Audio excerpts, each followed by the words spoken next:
Class 10th में इसमें सबसे पहले इसमें थेल्स प्रमेय पढ़ा है, थेल्स का विलोम पढ़ा है और इसी से रिलेटेड है इसमें समरूपता, जिसमें समरूप सर्वांग यह पढ़ा है। और इस एक्सरसाइज में सबसे पहला थ्योरम ये पढ़ाएंगे, ए समरूपता प्रमेय, एंगल एंगल एंगल समरूपता।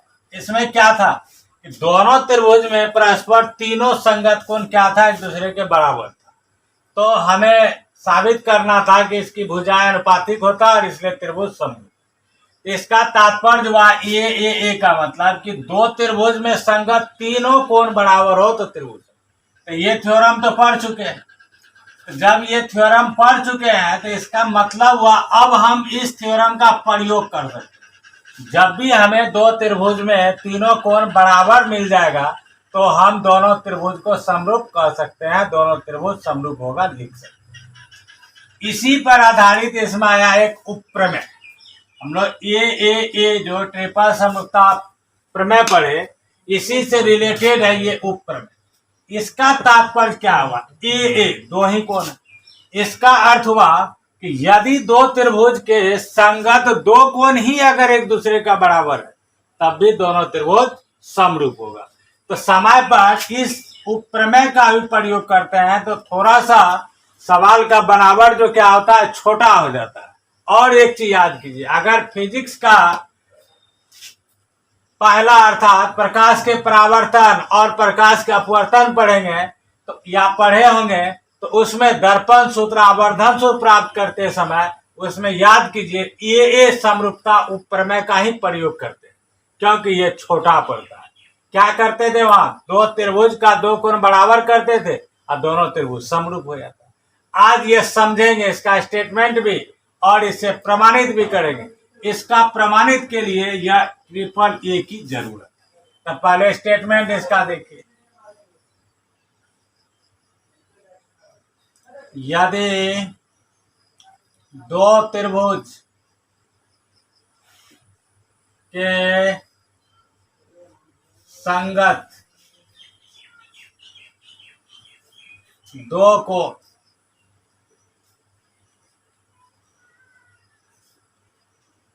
बराबर हो तो वे त्रिभुज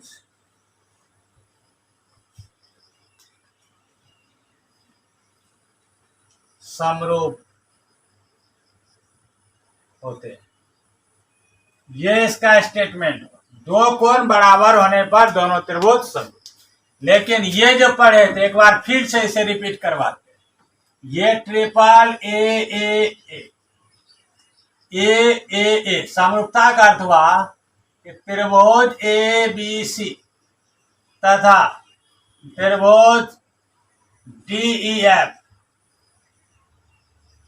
में अगर एंगल ए बराबर एंगल डी, एंगल बी बराबर एंगल ई, एंगल सी बराबर एंगल एफ, अगर ऐसा है तो इसका मतलब हुआ त्रिभुज ए बी सी समरूप त्रिभुज डी एफ।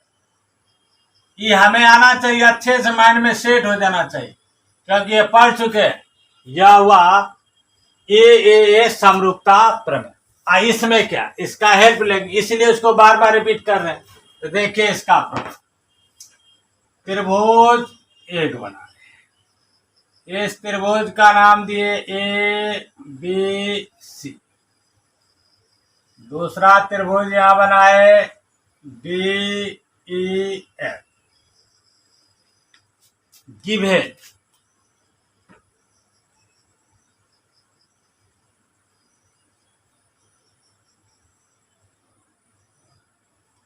माना कि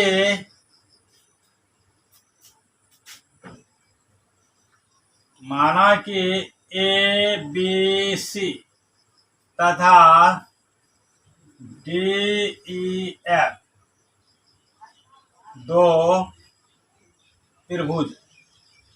तो इस दोनों त्रिभुज में क्या है, सुन, गिवन कंडीशन, जिसमें एंगल बी बराबर एंगल ई तथा एंगल सी बराबर एंगल, कथन क्या है, इसके संगत दो कोण बराबर, मतलब इस त्रिभुज के एंगल बी, इसके एंगल ई, इस त्रिभुज के एंगल सी, इस त्रिभुज के एंगल एफ के बराबर।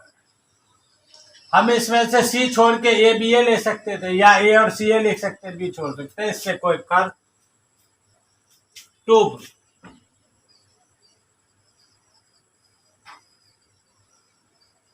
ये दोनों त्रिभुज क्या हो जाएगा, समरूप, इसे साबित करना।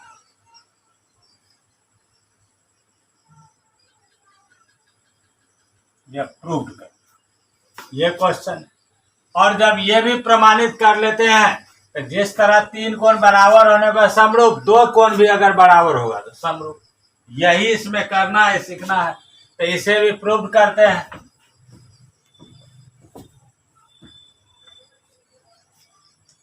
सबसे पहले त्रिभुज एबीसी में लिखे प्रूफ, जिसका अर्थ हुआ प्रमाण।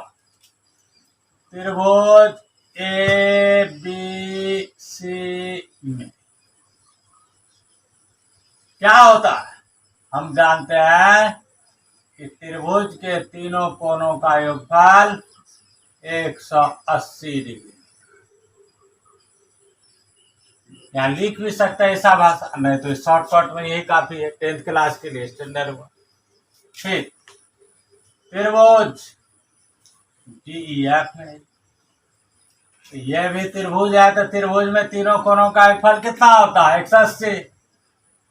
Angle D plus angle E plus angle F बराबर 180।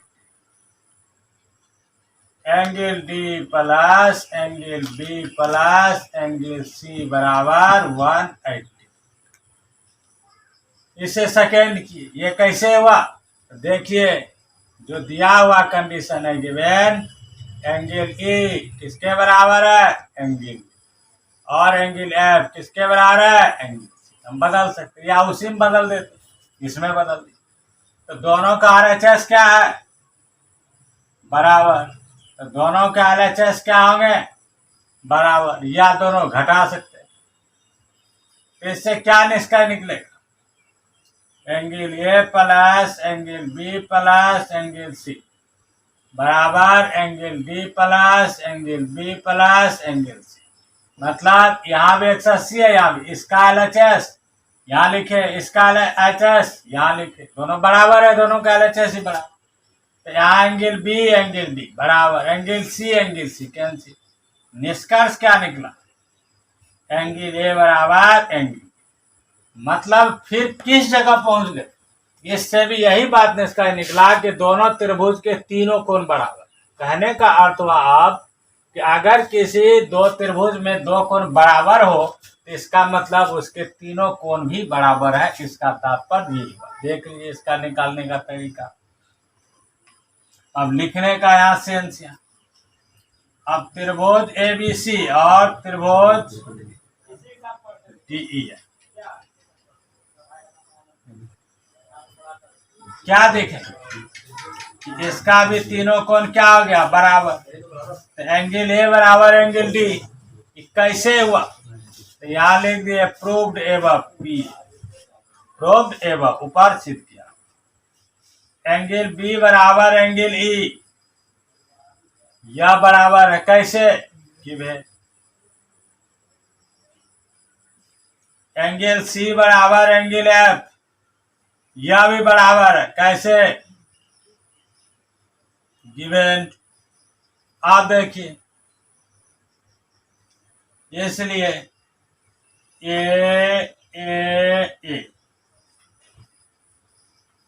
समरूपता क्या आ गया, त्रिभुज एबीसी समरूप त्रिभुज, यही वह ए समरूपता उपप्रमेय का तात्पर्य। यह उपप्रमेय जो जिसमें प्रमेय अंतर्निहित होता है, मतलब अगर दो त्रिभुज के संगत दो कोण बराबर है तो उसके तीनों कोण बराबर है। और 3 कोण बराबर होने पर वे त्रिभुज समरूप होते हैं। इस प्रकार यह क्लियर। और फिजिक्स में इस शर्त का हम लोग प्रयोग करते हैं त्रिभुज को समरूप करने।